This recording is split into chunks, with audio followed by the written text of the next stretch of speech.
Hello guys, welcome to learning class. So today we are gonna do the discussion of an IELTS academic reading passage, and the title of the passage is Destinations for International English Students.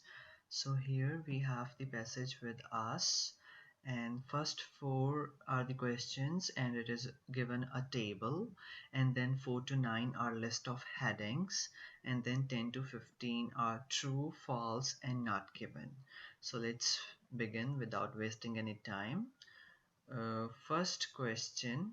Today also I have already marked the answers and even the locations.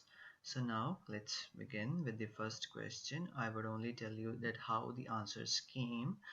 Okay, so they are asking that in Britain, what type of English in course books was used in this country? So in Britain, what type of course books was used? Like what type of English was used in course books? And the answer is British. That means British English was used in the course books of Britain. And here is the location. Like they have told that before furthering their English skills, students in Europe study from predominantly British English material. That means the material that is used in the course books is of British English. So what type of English? They are talking about British English, and since they are talking about the whole Europe, and Britain is also a part of Europe, so definitely in Britain also, which English material was used? British English. So what's would be the our answer? In British, because they have asked what type of English, so we have to only write just British. Okay, now moving on to the next question, that is the second. Now they are asking the same thing but in another country, and that is Australia. So I should tell you that nothing in this passage is given that what type of English was used in Australia in its course books.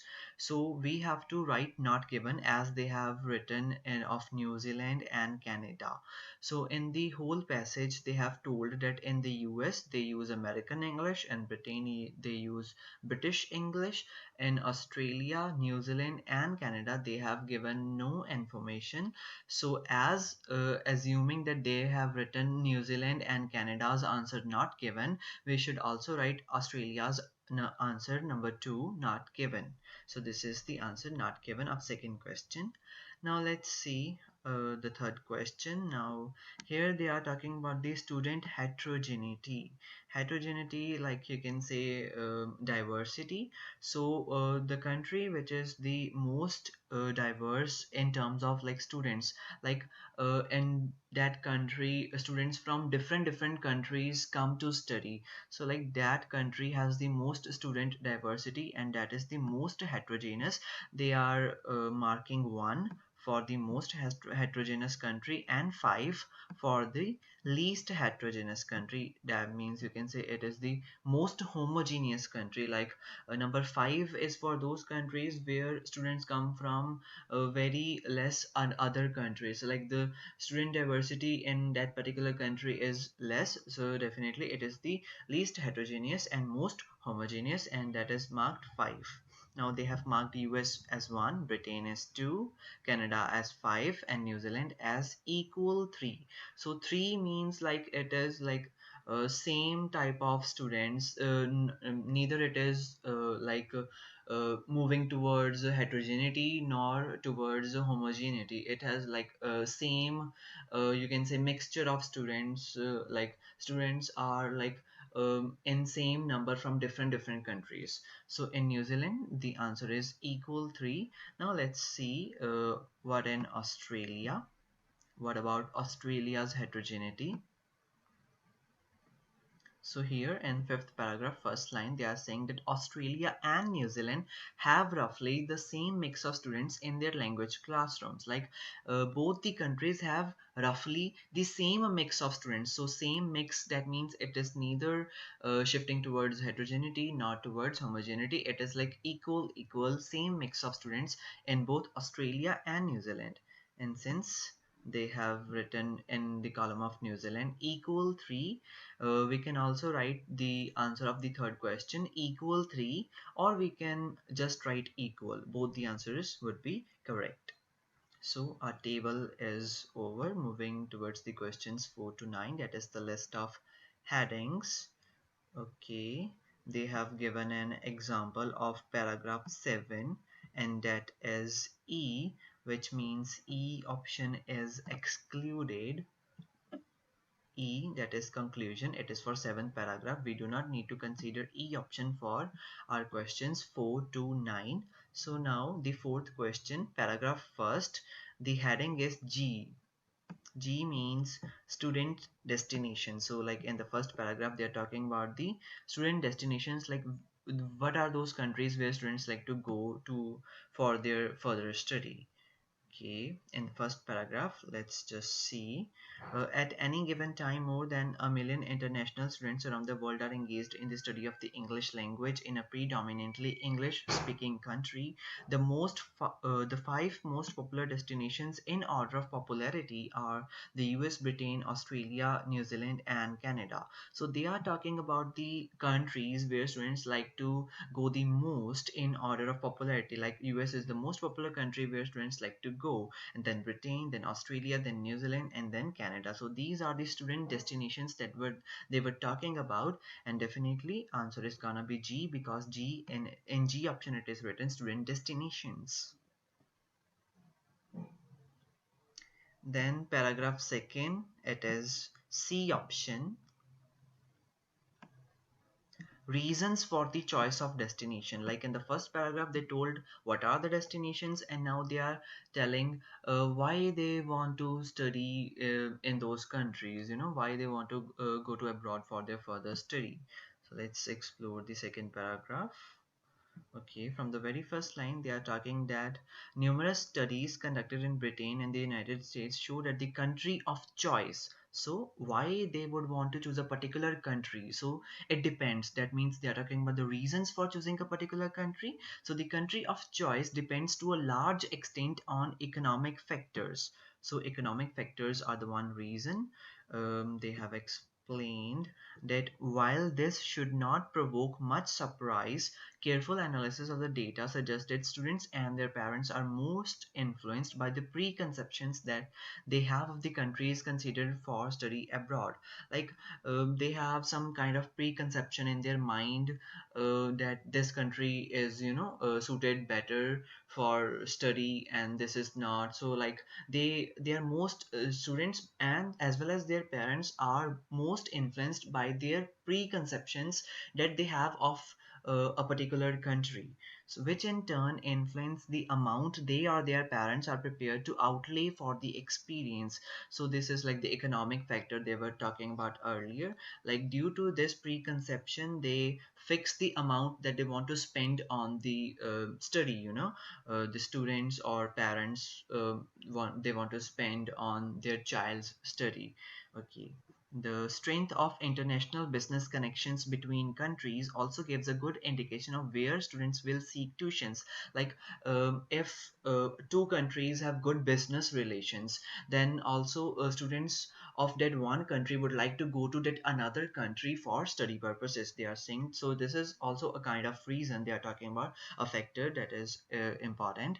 And then they are saying that in the main students tend to follow the traditional pattern of study for their national group. Like overall students usually follow the traditional pattern of study for their national group. This simply means that like I live in India and Indians mostly go to Canada for their further study, so I would also follow the same pattern and would go to Canada for my further study. So like people of same country definitely want to follow the footsteps of their like previous students who had gone to abroad for their further studies. So definitely these are the all reasons and they have talked about them in the second paragraph. So our answer is gonna be C, reasons for the choice of destination, that why students or their parents choose a particular country for study. And then paragraph 3, the answer is A, heterogeneity in the language classroom. Heterogeneity, like we have discussed, like diversity, like students from different countries have come to study in a particular country, and in that country's language classroom there is heterogeneity, means like diversity in terms of students. Okay, then this is the heading of paragraph 3. From the very first line, they are talking about that the United States attracts the most diverse array of nationalities to its English language classrooms, which means they are saying that US is the most heterogeneous country, and we have seen it in the table also that US is the most heterogeneous country. It has been marked number 1 in terms of heterogeneity. So like in US, students from different countries around the world come to study, so it has like the most diversity in its language classrooms, like you can say diversity or heterogeneity. And then even they are saying that Canada also benefits from worldwide national American North American exposure, sorry, but has the most homogeneous group of students, most with French as their first language. So Canada has like the most homogeneous group of students, like it has been marked number 5 in the table. That means it is the least heterogeneous, and most homogeneous groups of students are present in this country. Like they do not belong students do not belong to like different countries. They are basically French speaking students. Okay, so not much of kind of a diversity, you can say. So overall they are talking about the heterogeneity, homogeneity, so it's the same thing. The country that is the most heterogeneous is the least homogeneous. The country which is the most homogeneous is the least heterogeneous. So definitely our answer is gonna be A of third paragraph, and that is the heterogeneity in the language classroom. Next paragraph, paragraph 4, it's D. Now, what's the option D? The attractions of studying in the antipodes. Antipodes, it is like Australia and New Zealand are collectively called antipodes. Okay, so they are saying that the attractions of studying in the antipodes, like why, what are the things that attract students to go to Australia and New Zealand for their further study? Attractions of studying in the Australia and New Zealand. What are the reasons? You can say. Okay, so fourth paragraph. Yeah, they are saying that Australia and New Zealand are often overlooked, but hundreds of thousands of international students have discovered the delights of studying in the southern hemisphere. The majority are Asian, so they are saying that in Australia and New Zealand, the majority of students come from Asia. Okay, for reasons that are not difficult to comprehend. Comprehend means like to understand. So for reasons that are not difficult to understand. So what are the reasons of Asian students that why they go to Australia and New Zealand for their further study? First of all, it is the proximity of the two countries to Asia. So the two countries they're talking about, Australia and New Zealand, and proximity like means it nearness. So Asia is quite near to Australia and New Zealand than other English speaking countries. So definitely Asian students like to go to Australia and New Zealand for their further study.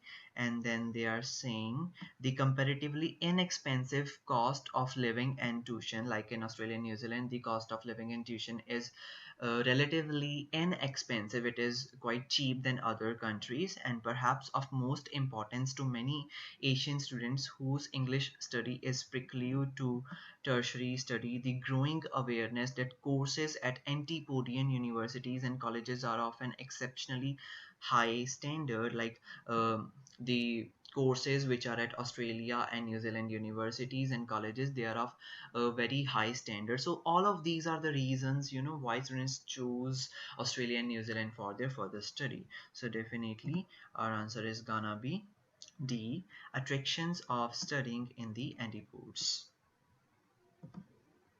Next is paragraph 5, and its answer is F. That means additional student sources. Okay, additional student sources. Let's try to understand what they're trying to say. So basically in fourth paragraph they have told that in Australia and New Zealand most of the students come from Asia. Okay, but in fifth paragraph they are saying that Australia and New Zealand have roughly the same mix of students in their language classrooms, but not all students of English who choose these countries are from Asia. Not all students are from Asia. There are students from some other countries also.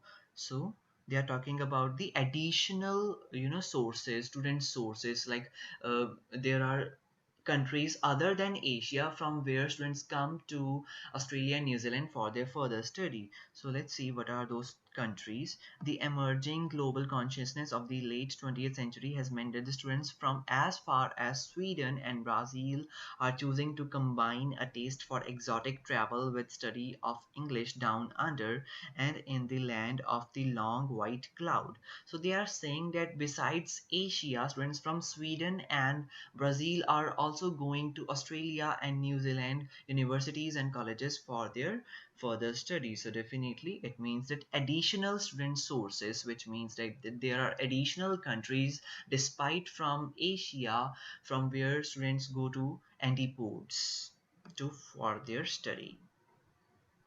So our answer is gonna be F, additional student sources. Paragraph 6, they are saying that B is the answer. Let's see how it came. B, enrollment demand in Australia and New Zealand. Okay, enrollment demand. So they are saying, uh, here it is written, there has always been a greater demand for enrollment at Australia and New Zealand tertiary institutions than places available to overseas students. So they are saying that in Australia and New Zealand there has always been a very much demand for enrollment. So definitely it is just as it was in the option B written, enrollment demand in Australia and New Zealand. So the heading of the sixth paragraph is gonna be B. Now moving towards the true false now given questions, like the answers we have to, if it is true then we have to write T, and if it is false then F, if not given then N. Okay, so here they have given an example, and then 10th question. Student destination choices are mostly influenced by proximity to home. Like students mostly choose those countries for studying which are close to their home country. So proximity to home, like nearness to their home country, mostly affects the students' choices for which country they want to, in which country they want to study. So answer is false, because this is not the most this is not the factor which affects the students choices the most. Let's see then what it is. 10th location is in second paragraph, second line. Students and their parents are most influenced by the preconceptions that they have of the countries considered for study abroad. This we have uh, um, previously also discussed, that students and their parents are mostly affected by their preconceptions. Like they have thought that this country is better and this is not, so like they have some kind of preconception in their mind, and this is the thing that affects them the most, and not the nearness to their home country, proximity to their home country. So definitely not. So this contradicts with the statement, because proximity to home is not the most influencing factor, rather it is preconception. So definitely the answer is gonna be F, which means false.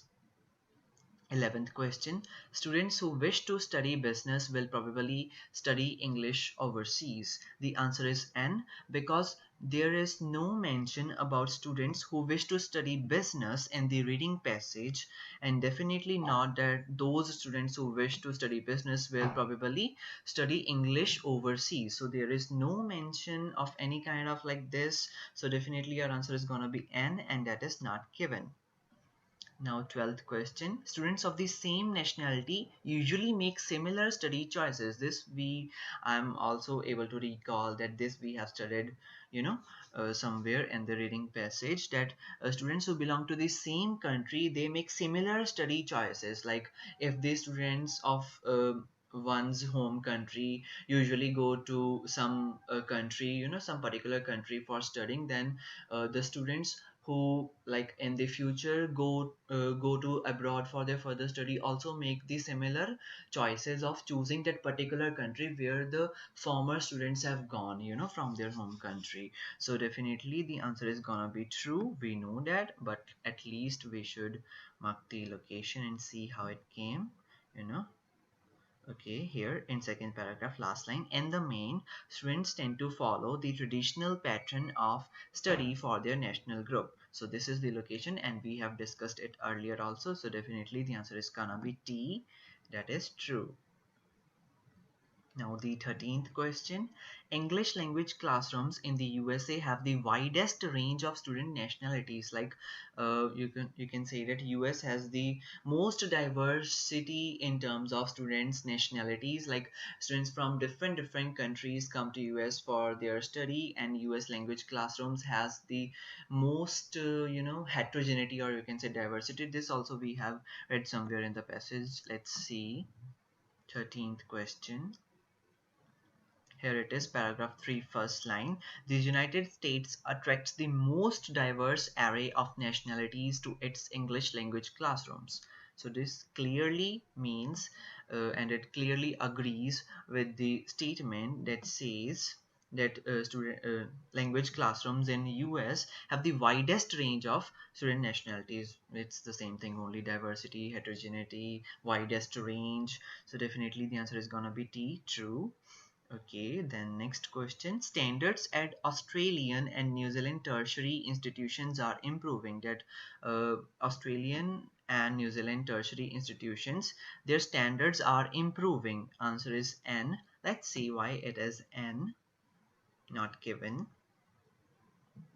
See, here they were talking about that the growing awareness that courses at Antipodean universities and colleges are of an exceptionally high standard. So they were saying that there is the awareness is growing that the courses that are at the universities and colleges of Australia and New Zealand, antipodes, you can say, that the courses are of an exceptionally high standard, that the courses of these standard is very high, and this awareness is growing, around the world or around that particular country, Asia, that they were, sorry, continent that they were talking about. The awareness is growing, but that the standard is high, but there is no mention that the standard is improving. They're not talking that whether the standard is improving or whether the standard is same as in the past. So there is no mention that whether the standard is improving or not, and it is just told that the awareness is growing. So definitely the answer is gonna be not given, because they have not told that whether the standard is improving or not. So answer is not given. Now the last question.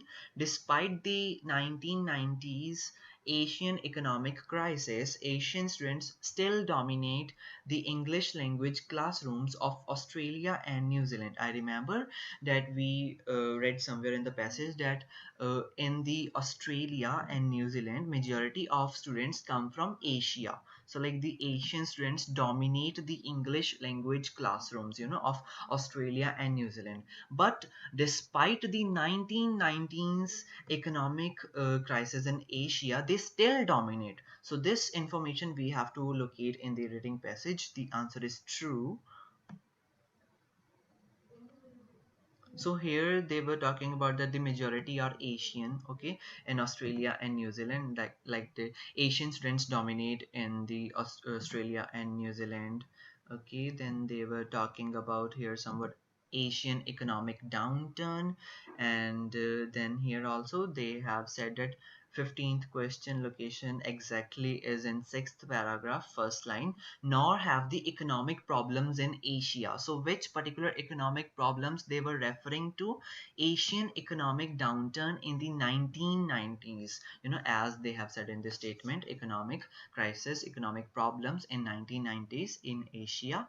Okay, despite that economic problems, nor have the economic problems in Asia caused appreciable drops. Like uh, it is not like that due to the economic problems in Asia there have been drops, in the full-time college and university attendances by Asian students in these two countries. Which two countries they are talking about? Australia and New Zealand. Like that, in Australia and New Zealand there has been no appreciable drop, decline or decrease, you can say, in the full time college and university attendances. यानी कि मतलब एक तरह एक कह रहे ने एक तरह that the number has not decreased, number of students, number of Asian students has not decreased in Australia and New Zealand's universities and colleges uh, due to the economic problems in Asia. So that means they are saying that despite the economic problems in Asia, the student number of Asian students in Australia and New Zealand is still the same. And since earlier that they have told that Asian students are in majority in Australia and New Zealand, so definitely if the number has not then dropped, which means they still dominate.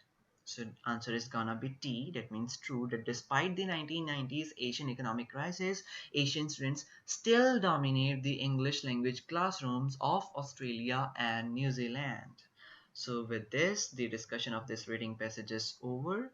I hope that you would have known that how all these answers came. If you have any doubt, feel free to just comment in the comment section. I would be very delighted, to respond to your comments. Hope so. Okay, that you have understand. With this, I'm gonna say goodbye. Okay, then, thank you very much.